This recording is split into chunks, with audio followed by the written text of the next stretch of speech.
Hi అండి. నేను కోడిగుడ్డు ఆమ్లెట్ వేసుకుంటున్నాను.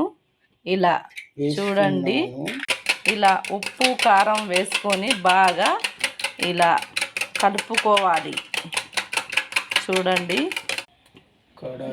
కడాయిలో నూనె వేశాను.